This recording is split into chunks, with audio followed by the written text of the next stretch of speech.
Majulah Pak Ganjar, kami mendukungmu. Ratusan perempuan milenial, aktivis, influencer, dan mahasiswa yang tergabung dalam Serikandi Ganjar Jawa Barat mendeklarasikan dukungan terhadap Ganjar Pranowo. Dukungan Ganjar Pranowo maju sebagai calon presiden datang dari perempuan Sulsel yang menamakan diri sebagai Serikandi Ganjar Sulsel.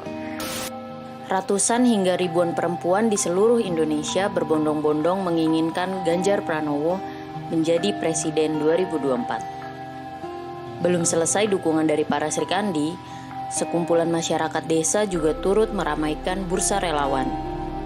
Serikandi Ganjar dan Des Ganjar. Lantas, sukarelawan mana lagi yang kau dustakan?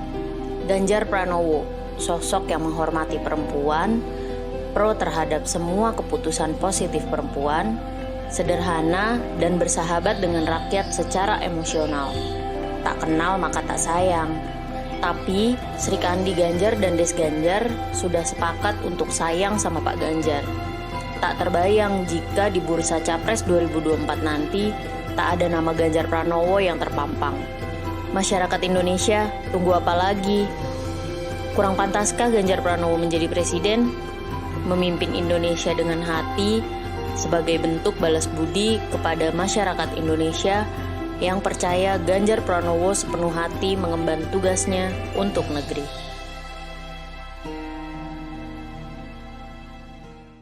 Ada pengalaman ketika saya marah pertama, ngamuk di Jembatan Timbang, terus kemudian di penerimaan pajak waktu itu ya, Samsat, penerimaan CPNS, saya diingetin orang gitu, ojo nesu mas katanya, gubernur ngamuan gitu.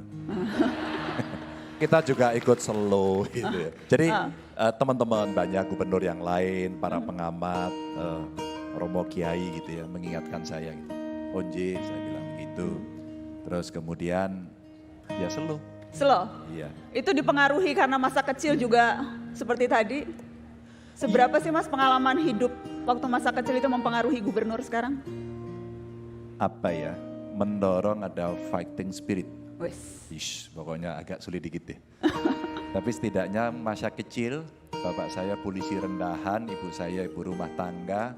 Setiap bulan bapak saya gajian dikasih ke ibu, saya nganter ibu ke warung namanya Mbak Yarni. Warungnya masih gitu. Masih ada? Masih ada, Mbak Yarni itu bukunya tebel banget, sampulnya batik, isinya utang ibu saya.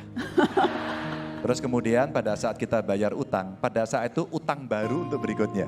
Makanya bukunya tebel banget? Bukunya tebel dan kalau kita ingin makan sedikit bergizi ya pada tanggal muda itu, telurnya dibagi 4, direbus dan dipotong pakai benang. Oh, dibagi 4 karena Mas Ganjar 2 bersaudara? Sebenarnya 6.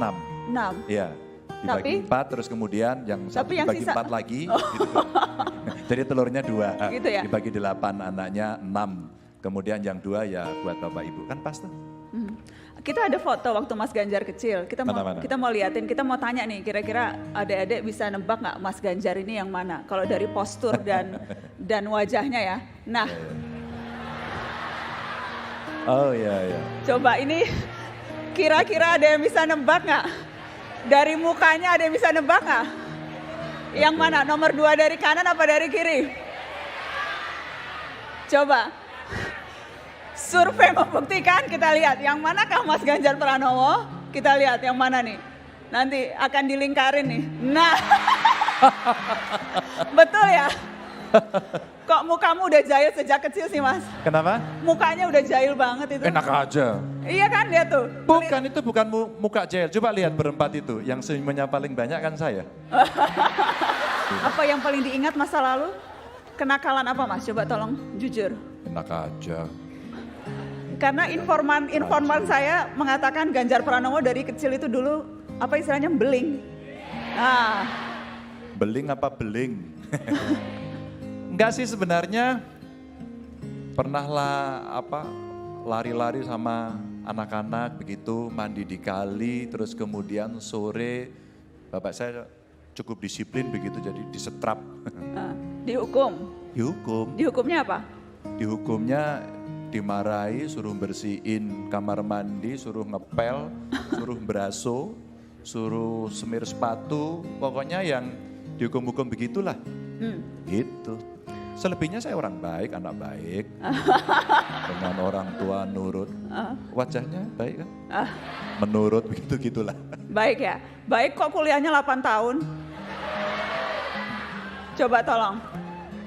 Ada kecintaan dosen ke saya. Nih, perhatikan politisi menjawab ngeles ya kayak gini. Ada pendalaman ilmu yang waktu itu memang, masa sih saya nilainya cuma B, gak enak gitu. Kita ulang dan B terus gitu. Jadi Kita ada foto-foto waktu Mas Ganjar oke. mahasiswa, coba kita tunjukkan supaya teman-teman Coba, bisa coba. terinspirasi untuk tidak mengikuti kalau yang ini. Iya, iya. Nah, wis. Yang mana saya? Itu kan yang jangkung, gondrong. Anda kan Fakultas Hukum UGM ya Mas Iya, Ganjar? iya, iya. Sempat, saya dengar ada kisah sempat tidak bisa melanjutkan sampai harus sujud ke ibu supaya bisa kuliah lagi. Seperti apa ceritanya? Jadi di tengah kami kuliah ini biasa, kendala klasik, randu duit. Keluarga kami tidak terlalu kaya, pasti miskin, ya pasti. Terus kemudian beberapa kali terhambat karena nggak bisa bayar SPP. Saya ingat betul waktu itu 4 semester. 4 semester. Oh makanya 8 tahun karena itu ya Mas, maafkan ya Mas. Nggak apa-apa lah Mbak, Udah seuzon. udah terbiasa Mbak. Tapi enggak, waktu itu mendorong orang bagaimana tetap survive. Maka saya pernah mengajar di SMA 8 Jogja, di SMA Sewon Bantul waktu itu, dan saya masih ingat dibayar sebulan 35.000. Itu kita tabung, terus kemudian kita kumpulkan untuk bayar SPP. Tapi karena itu tidak bisa terbayar langsung begitu Mbak ya, kita mesti nabung kira-kira 3 bulan, karena SPP saya 90.000 waktu itu. 90.000, terus kita mesti nabung 3 bulan agar bisa bayar. Maka saya ini langganan ke rektor di UGM itu minta izin penundaan pembayaran SPP. Dan itu yang kemudian ibu saya tidak tahu, terus tiba-tiba saya cerita, ibu saya nangis-nangis begitu ya. Saya minta maaf, terus kemudian kami dibantu oleh kakak saya yang paling besar, dia bekerja bantu saya, kakak saya kedua lulus, bantu saya adik saya begitu. Dan kemudian kami saling merescue. Alhamdulillah akhirnya 3 jadi sarjana, 2 S2, yang 1 doktor. Alhamdulillah.